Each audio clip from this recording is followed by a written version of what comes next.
बिस्मिल्लाहिर्रहमानिर्रहीम, अस्सलाम वालेकुम नाज़रीन, मैं हूं MSJ। आज हमारे साथ पाकिस्तान के नामवर टैरो कार्ड रीडर हैं, किसान के नाम से फेमस हैं। रियल नाम उनका क्या है हम वो आपको बाद में बताएंगे, लेकिन किसान.com के नाम से बहुत फेमस हैं। सर कैसे हैं आप, ठीक हैं? अल्हम्दुलिल्लाह जी, आपकी दुआएं बेहतरीन, जबरदस्त। आप सुनाएं, कैसे मिजाज हैं? जी सर, बिल्कुल अल्लाह का करम, अल्लाह का बड़ा एहसान है। सर तो बताइए फिर, टैरो कार्ड घुमाइए अपने, बस सबसे पहले इमरान खान के बारे में ही हमें कुछ बता दें। लोगों के सवाल भी बहुत थे, आपकी मोहब्बत, आपने टाइम दिया, लोगों ने बड़ा हमें कहा था कि आपसे पूछा जाए कि क्या कहते हैं कार्ड। अरे यार, मैं सबसे पहले तो अप्रिशिएट करूंगा शहजाद भाई आपको भी और सब उन लोगों को जिन्होंने इतनी ज्यादा मोहब्बत दी है और इतनी ज्यादा चाहत दिखाई है। तो इसलिए मैंने कहा कि सोचा कि चलो यार टाइम निकालते हैं और टाइम निकाल के इस चीज पे बात करते हैं, क्योंकि इस चीज पे तकरीबन सिर्फ पूरा पाकिस्तान नहीं बल्कि पूरी दुनिया इस वक्त देख रही है इस सिनेरियो को। क्या बिल्कुल क्या है वो बात बिल्कुल इमरान ऐसे ही खान सर की है। हो, नवाज शरीफ की हो, PMLN की हो या PTI की हो। यार देखो, जहां बिल्कुल। तक इमरान खान की बात है ना, तो एक बात मैं जी आपको जी। बता दूं कि रिलीज इमरान खान हो जाएंगे इस आते साल। इमरान खान साहब रिलीज होंगे, ठीक है। और द थिंग इज कि कहीं ना कहीं एक एक प्लेनेट होता है मरकरी। अभी जो ओके। मरकरी प्लेनेट होता है, इसका काम ये होता है दरअसल कि ये चीजों को हैपनिंग में लेके आता है, काम में लेके आता है चीजों को, क्योंकि मरकरी ब्रेन से रिलेटेड है, इंटेलिजेंस से रिलेटेड है, चीजों को स्टार्ट करने से रिलेटेड है। तो आई वुड से दैट एक जो मेरी प्रिडिक्शन है according to my tarot cards, उसमें ये सिनेरियोस बिल्कुल साफ है कि आपने जो भी सोचा है, इमरान खान साहब की बात कीजिए, इसको बोला जाता है कि you can make your imagination real.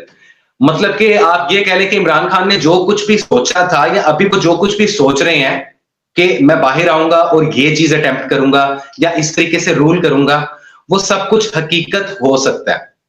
तो पॉसिबिलिटी ये आ रही है इमरान खान की कि ना सिर्फ वो रिलीज होंगे बल्कि दोबारा से वो पावर में भी आएंगे, और उसकी वजह से एक बड़े लेवल पर चेंज आएगा। अभी तक जो आप लोगों ने तब्दीली देखी, जो तब्दीली का नारा लग रहा था, दैट इज समथिंग एल्स, वो कुछ और था।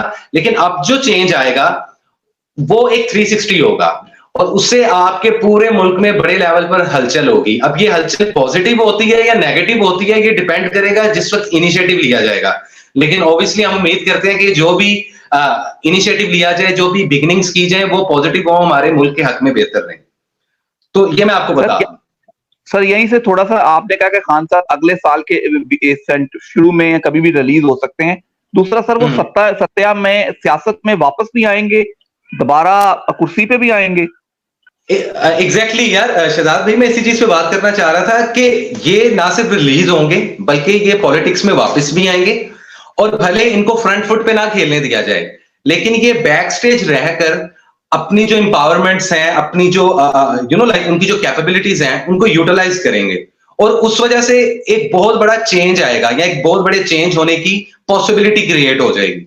तो वो काफी ज्यादा क्योस क्रिएट हो जाएगा हम लोगों के मुल्क में। लेकिन अगेन हम आप लोगों को दुआ ये करनी चाहिए, सबको मिलकर दुआ ये करनी चाहिए कि ये जो चेंज आएगा सिर्फ एक इंसान के रिलीज होने से और उसके पॉलिटिक्स में वापस आने से, बड़े लेवल पर, इंटरनेशनल लेवल पर आपके मुल्क में क्या चेंज आता है, उसके लिए दुआ करनी चाहिए कि वो जो चेंज हो वो पॉजिटिव हो। ये मैं आपको बता सर दूं। यप। सर ठीक होगा सर। थोड़ा सा ये मैं अगर समझना चाहूं कि एक बंदे की जब जेल से रिहाई होगी, क्या वो उसके बाद एक नए जन्म के तौर पे उभरेंगे, नई जन्म कुंडली के तौर पे सामने आएंगे? देखिए एग्जैक्टली जब हमारे स्कूल ऑफ थॉट में ना मैजिशियन का कार्ड जब पॉपअप होता है ना, तो और जिस इंसान से रिलेटेड हम ये कार्ड पुल करते हैं या ये कार्ड आता है मैजिशियन का, ऐसे इंसान के जो चारों एलिमेंट्स होते हैं ना, मतलब कि आप ये समझ लें कि चार मोर्चे बने हैं एक बादशाह के, और चारों पर फौजी तैनात हैं और वो जंग के लिए तैयार हैं। तो कहीं ना कहीं बिल्कुल ये पावर के साथ वापस आएंगे इमरान खान। सिर्फ वापस नहीं आएंगे, सिर्फ रिलीज नहीं होंगे, बल्कि पावर के साथ वापस आएंगे सर ये। तो सर आपने बड़ी प्रोडिक्शन की है कि इमरान खान साहब पावर के साथ वापस आएंगे, उनका एक नया जन्म के तौर पे सामने आएगा, बड़ा बिग चेंज भी होगा पाकिस्तान में। सर तो आगे अगर हम प्रोडिक्शन करें, मियां मोहम्मद नवाज शरीफ साहब के कार्ड अगर हम करें, तो किस तरह देखते हैं उनके कार्ड्स को? अच्छा, PMLN की बात की जाए या मियां मोहम्मद नवाज शरीफ की बात की जाए, लेट मी सी, देखते हैं कि उनसे रिलेटेड क्या कार्ड पॉपअप होता है, स्ट्रेटेजी क्या रहेगी और असर क्या पड़ेगा। ओके, मैं आपको एक बात बताऊं, मियां मोहम्मद नवाज शरीफ जोन से है ना, इस वक्त बड़ा कैलकुलेटिव चलेंगे, अभी भी चल रहे हैं और आने वाले टाइम में भी कैलकुलेटिव चलेंगे, ये मैं आपको बता दूं। इससे पता क्या होगा, इससे आप लोगों के जो मुल्क का इकोनॉमी है ना, उसमें फिर से एक बार बड़े लेवल पर चेंज आएगा। अगेन मैं ये बात कर रहा हूं कि कुछ चेंजेस ऐसी आने वाली हैं जो इतनी मेजर लेवल पे होंगी और उनका इंपैक्ट पॉजिटिव या नेगेटिव होता है वो वक्त पे डिपेंड करता है। लेकिन एक मैं बात आपको बता दूं कि मियां मोहम्मद नवाज शरीफ अनऑर्गेनाइज्ड बिल्कुल नहीं है, ना इस वक्त ना आने वाले वक्त में। ये बहुत मैथमेटिकल और बहुत कैलकुलेटिव चलेंगे और आई वुड से दैट कि इनके पास भी पावर है इस वक्त और ये रिस्पॉन्सिबल है, एफिशिएंट है एंड पेशेंस के साथ, सब्र के साथ, he is very clever as well. तो बहुत ही चालाकी के साथ, बहुत ही रिस्पॉन्सिबल जो सा है रिस्पॉन्सिबिलिटी के साथ इस चीज को लेकर आगे चलेंगे। इनकी कम्युनिटी, इनके ग्रुप्स, इनकी जो एनर्जी लेवल है कम्युनिकेशन का, उसमें बहुत ज्यादा ग्रोथ होगी। आप देखिएगा आउट ऑफ द ब्लू तो होगा क्या, एक्चुअली कहीं ना कहीं ये आपके इस मुल्क को किस तरीके से स्टेबल करते हैं, कर पाएंगे भी कि नहीं कर पाएंगे। क्योंकि देखें इमरान खान का जो अदद निकल रहा है ना, वो निकल रहा है नंबर 1, मियां मोहम्मद नवाज शरीफ का अदद निकल रहा है नंबर 3। तो अदद जो 1 होता है वो इंडिविजुअल होता है, वो हमेशा अकेले खड़ा होता है, जबकि जो नंबर 3 का कॉन्सेप्ट है ये क्रिएटिविटी का नंबर होता है, कोई नया पंगा, कोई नया सिनेरियो क्रिएट करने का, कोई नया लाइक एजेंडा क्रिएट करने का। तो नंबर 3 नंबर 1 के साथ जब भी कनेक्ट करेगा तो वो नंबर 4 की एनर्जी बनाएगा। और नंबर 4 या तो डेथ का कार्ड माना जाता है, मतलब कि किसी चीज के खत्म होने का, या किसी चीज के स्टेबल होने का कार्ड माना जाता है। तो जैसा कि मैं आप लोगों को ऑलरेडी बता चुका हूं कि जो इतने मेजर लेवल पर चेंजेस आएंगे ना इस बार, वो बहुत बड़ा इंपैक्ट छोड़ेंगे। तो या ये बहुत मैथमेटिकल और बहुत कैलकुलेटिव होके चलेंगे मियां मोहम्मद नवाज शरीफ, ये मैं आपको बता दूं। जी सर, तो अगर थोड़ा सा हम पीपल्स पार्टी और बिलावल भुट्टो जरदारी और आसिफ अली जरदारी के अगर कार्ड देखें तो क्या कहते हैं? चले जी इस पे देख लेते। देखिए यार, मैं अगर पर्सनल ओपिनियन दूं ना, हालांकि मुझे पॉलिटिक्स में इंटरेस्ट कोई नहीं है, लेकिन फिर भी एक बात बताऊं कि अगर मैं पीपल्स पार्टी की बात करूं ना, तो मुझे पता नहीं क्यों एक गट फीलिंग आती है कि आने वाले टाइम में बिलावल भुट्टो साहब ना बन जाए वजीर आजम। ऐसे भी सिनेरियोस पॉसिबल हो सकते हैं। याद रखिएगा आने वाले 5 सालों में, मैं बहुत बड़ी प्रिडिक्शन दे रहा हूं आपको कि आने वाले 5 सालों में इस चीज की पॉसिबिलिटी लाजमी बनेगी कि कहीं ना कहीं मियां मोहम्मद कह रहा हूं, सॉरी, बिलावल भुट्टो जरदारी जोन साहब वो वजीर आजम बन सकता है, ये मैं आपको बता दूं। तो अभी की जहां तक बात की जाए ना जरदारी की या ये बिलावल भुट्टो की, हर चीज पहले से सिलेक्ट है। वो पार्टी ऑलरेडी सब कुछ प्लान कर चुकी है। अब क्या प्लान कर चुकी है ये आप लोगों को आने वाले टाइम में नजर आ जाएगा, लेकिन ये लोग बहुत विजडम के साथ चलते हैं। जो पीपल्स पार्टी है ना, जब हम बात जरदारी साहब की कर लें या माशाल्लाह बिलावल भुट्टो की कर लें, ये लोग कभी भी अनप्लान्ड नहीं चलते। वैसे तो पॉलिटिक्स भी अनप्लान्ड नहीं होती, लेकिन स्पेसिफिकली मैं पीपल्स पार्टी के बारे में कहना चाहूंगा कि ये लोगों का, इनका जो प्लान जितना का स्ट्रांग होता है ना, उतना किसी भी और दूसरी सियासी पार्टी का होता नहीं है। ये लोग इस वक्त पावर में है, लेकिन इनके जो रूट्स हैं उसको किस तरीके से सिक्योर करना है, फैमिली को, प्रोस्पेरिटी को किस तरीके से जोन सा है इन्होंने हैंडल करना है, ये सारी चीजें मतलब कि आप समझ लें कि इन लोगों ने ऑलरेडी सब कुछ प्लान किया हुआ है और इनका तो बाल भी बांका नहीं होता इस पूरी कहानी में, इस पूरी जंग में। कहीं ना कहीं जो लोगों को लग रहा है कि भाई अब क्या होगा अगर इमरान खान रिलीज हो जाता है और मियां मोहम्मद नवाज शरीफ सामने खड़ा हुआ है और ये सिनेरियोस मुल्क के चल रहे हैं, जबकि आपको पता है कि वो वोटिंग लिस्ट और ये ये जो इलेक्शंस हैं इसके भी सिनेरियोस चल रहे हैं। तो यहाँ पे कहीं ना कहीं पीपल्स पार्टी का क्या किरदार होगा सर, वो बहुत प्लान और ऑर्गेनाइज्ड होकर चलेंगे, वो एकजुट होकर चलेंगे। पीपल्स पार्टी का कोई बाल नहीं बांका कर सकता, ये आप लोग याद रखिएगा। इसी वजह से मैं आप लोगों की बात कर रहा हूं कि आने वाले टाइम पे किसी ना किसी दौर में बिलावल भुट्टो मुझे वजीर आजम बनता दिखाई दे रहा है पाकिस्तान का। या सर थोड़ा सा अगर मैं पूछ लूं, 2 पाकिस्तान के ताकतवर बिजनेसमैनों ने एक पार्टी बनाई है पाकिस्तान इस्तेकाम पार्टी, उसका फ्यूचर, उसके कार्ड क्या कहते हैं? जहांगीर तरीन और अलीम खान के बिजनेसमैन है, क्या फ्यूचर लगता है उनका आगे? कोई जहांगीर तरीन और अब्दुल अलीम खान, माशाल्लाह। अच्छा, तो इन्होंने नया पार्टी बनाया, लेट्स सी, देखते हैं क्या इन्फ्लुएंस आती है।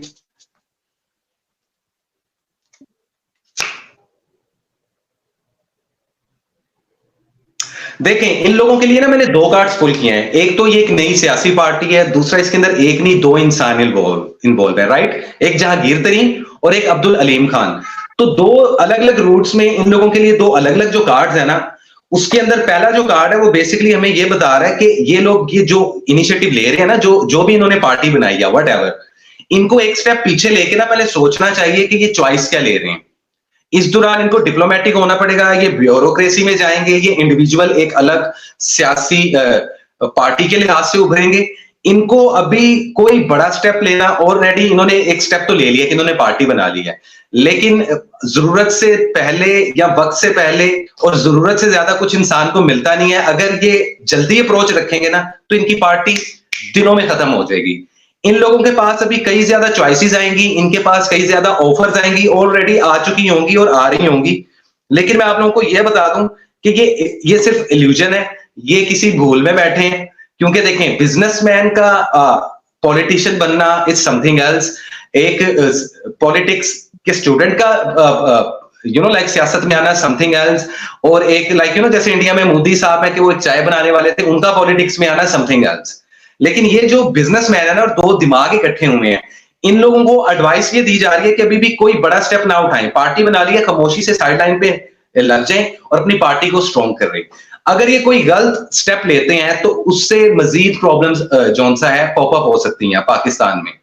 तो मैं जहांगीर तरीन को और अब्दुल हलीम खान को दोनों को यही मशवरा दूंगा और मैसेज भी दूंगा कि भाई साहब, कोई भी स्टेप लेना है या कोई भी शुगली छोड़नी है वो अभी मत छोड़िएगा, कम से कम इस साल के इन 2 महीनों में तो बिल्कुल भी नहीं, वरना ये चीजें इनके ऊपर बैकफायर करेंगी और इनकी जो पार्टी है वो स्टेबल होने से पहले टूट जाएगी। ये मैं आपको बता दूं। सर एंड पे पाकिस्तान के कार्ड क्या कहते हैं? इलेक्शन पॉसिबल है 28 जनवरी को, क्या कहते हैं पाकिस्तान के कार्ड? महंगाई कब खत्म होने जा रही है? सर देखें, एक बात मैं आपको बता दूं, ये महंगाई खत्म तो नहीं होगी, लेकिन कहीं ना कहीं जाकर लॉक हो जाएगी, एक स्टेबल हो जाएगी। ऐसा नहीं होगा कि हर 20 दिन बाद, हर 21 दिन बाद पेट्रोल ऊपर जा रहा है नीचे जा रहा है, ये एक जगह पे आके स्टेबल करेगी। लेकिन ये सब कुछ डिपेंड करता है ऑफ कोर्स, जैसा कि आप कह रहे हैं इलेक्शंस पे। लेकिन मैं आपको बात बताऊं, हो क्या रहा है, इस चीज का इतना ज्यादा बर्डन है ना, किसी एक पार्टी पे नहीं, सब पार्टीज पे इक्वालिटी में बर्डन जा रहा है। हम ये नहीं कह सकते कि पीटीआई पे ज्यादा बर्डन है, पीएमएलएन पे है, पीपल्स पार्टी पे है, या जो वो कराची की जो एक एमक्यूएम थी उन पे ज्यादा है। सब पे इक्वालिटी में रहते हुए बर्डन है। लेकिन इस चीज का होगा क्या, रिस्पॉन्सिबिलिटी क्या बनेगी? अगर ये लोग इस रिस्पॉन्सिबिलिटी को समझ के मुल्क को ड्राइव करते हैं तो एक जगह पर आके, जहां पे महंगाई की बात आती है, हर चीज की जो कीमत है वो स्टेबल कर जाएगी, वो ना नीचे गिरेगी ना ऊपर जाएगी, एक जगह पे आके स्टेबल हो जाएगी। और जहां तक बात है ना कि ये जो इलेक्शंस हैं ये 28 जनवरी को होंगे भी कि नहीं होंगे, इससे रिलेटेड मैं आपको इंकशाफ कर देता हूं। अगर मेरे कार्ड में कुछ ऐसा है तो I would say that okay. जी अच्छा, मुझे नहीं पता, लेकिन किसी एक बहुत बड़ी पार्टी को ये तो तय है, मुझे नहीं पता कि किस पार्टी को, लेकिन एक बहुत बड़ी पार्टी को डिफीट मिलेगा और उम्मीद नहीं होगी, लोगों की उम्मीद नहीं होगी कि ये पार्टी हार सकती है। नाम नहीं मैं लेना चाहता, मैं लूंगा भी नहीं, ये केओस क्रिएट करके रखूंगा मैं। लेकिन जहां तक बात है ना इलेक्शंस की, इलेक्शन डिले होंगे। इलेक्शन 28 से या तो पहले होंगे या बाद में होंगे, एज इट इज 28 तारीख को नहीं होंगे ये इलेक्शन, मैं आपको बता दूं। क्योंकि इतना कुछ बैकएंड पे चल रहा है, ये जो भी पपेट शो आप लोगों को दिखाया जा रहा है ना इस मुल्क में, जो एक स्टेज है और हर बंदा पपेट है, ये जो आप लोगों को दिखाया जा रहा है, इसमें डिले आएगा। ये या तो पहले हो जाएंगे या बाद में होंगे, ये एज इट इज उस तारीख पे होंगे नहीं। और 28 जनवरी को अकॉर्डिंग टू एस्ट्रोलॉजी भी, अगर मैं ये बात करूं कि 28 जनवरी को इलेक्शंस करना पाकिस्तान के हक में बेहतर है कि नहीं है, वो बिल्कुल भी नहीं है। अगर ये 27 तारीख का रख लेते, एक दिन पहले अगर ये रख लेते, तो फिर आने वाले साल को, क्योंकि नंबर 8 रूल कर रहा है और 27 तारीख कहीं ना कहीं नंबर 9 की अदद को शो करती है, 2 + 7 = 9, राइट? तो कहीं ना कहीं आने वाले 2 साल सिक्योर हो जाते नंबरोलॉजी के मुताबिक। अब ये कैलकुलेशन ऐसी होती है कि कुछ बातें ऊपर से गुजर जाती हैं, लेकिन 28 तारीख पॉजिटिव नहीं है इलेक्शन के लिहाज से, ये मैं आपको बता दूं। और ये होंगे भी नहीं 28 को, मुझे लगता है कि या तो 28 से पहले होंगे या 28 के बाद होंगे, कुछ ना कुछ घपला जरूर होगा फॉर श्योर। सर बहुत शुक्रिया आपका। एंड पे हमारी आवाम, पाकिस्तानियों के लिए, व्यूअर्स के लिए कोई मैसेज हो तो काइंडली जरूर शेयर कीजिएगा। यार थैंक यू सो मच आजाद। देखें, जितनी भी नेशन मुझे देख रही है या बाद में देखेगी, what ever the thing is कि यार यूनिटी इज स्ट्रेंथ। आप लोग जितना जुड़ के रहेंगे ना, मतलब कि टू बी वेरी ऑनेस्ट, हम लोग एस्ट्रोलॉजर या बीइंग टैरो कार्ड रीडर या वट एवर स्पिरिचुअल हीलर, हम लोग हमेशा आने वाले 10 सालों की ना कैलकुलेशन करके रखते हैं अपने पास।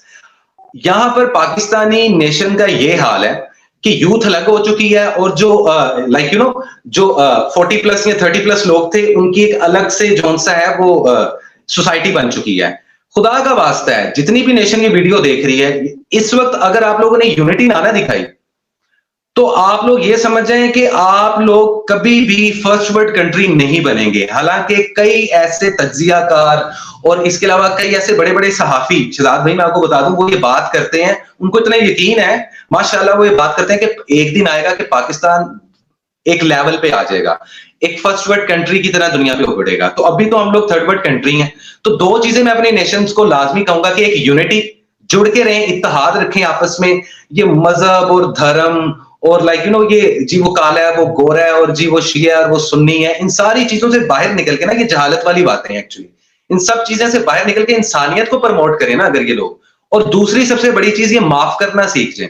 हम लोग एक दूसरे को माफ नहीं करते, हम लोग बदले लेना शुरू कर देते हैं। तो आज आप हालात देख लें, खाना जंगी का दौर है, बाप बेटे को कत्ल कर रहा है और वो मामे चाचे एक दूसरे को कत्ल कर रहे हैं। तो आई मीन खून सफेद हो चुके हैं। तो यूनिटी, पेशेंस के साथ, सब्र के साथ, और दूसरी चीज है माफ करना। ये दो चीजें अगर हमारी नेशन में आ जाए ना सर, तो एक बात मैं आप लोगों को बता दूं कि आने वाला जो डेकेड है ना 10 सालों में, उसमें आपका पाकिस्तान तरक्की करेगा, बहुत ऊपर जाएगा। लेकिन ये दो चीजें हमारी नेशन में आ जानी चाहिए, एक इत्तेहाद आ जाना चाहिए और दूसरा लोगों को माफ करना आ जाना चाहिए। तो माफ करना बहुत बड़ा बहादुरी का काम है और इंसान के बस का काम नहीं है माफ करना।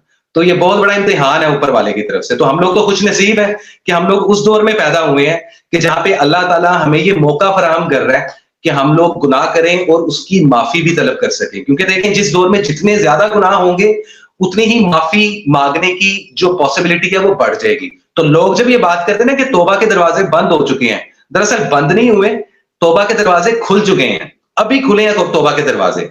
तो हम लोग लकी हैं कि हम लोग ऐसे दौर में पैदा हुए हैं कि जहां पे इतना ज्यादा खून रेजी हो रही है और इतनी ज्यादा परेशानियां और इतना ज्यादा नेगेटिविटी और बुरी चीजें दुनिया में इतनी ज्यादा है। तो उसी लिहाज से माफी मांगने की कैपेसिटी भी ज्यादा है। तो खुदारा अल्लाह तौबा करें, यूनिटी, इत्तेहाद रखें और माफ करना सीखें। ये मेरा मैसेज है सब नेशन को। सर बहुत शुक्रिया आपका, मुझे और किसान सबको दीजिए इजाजत। अल्लाह हाफ़िज़।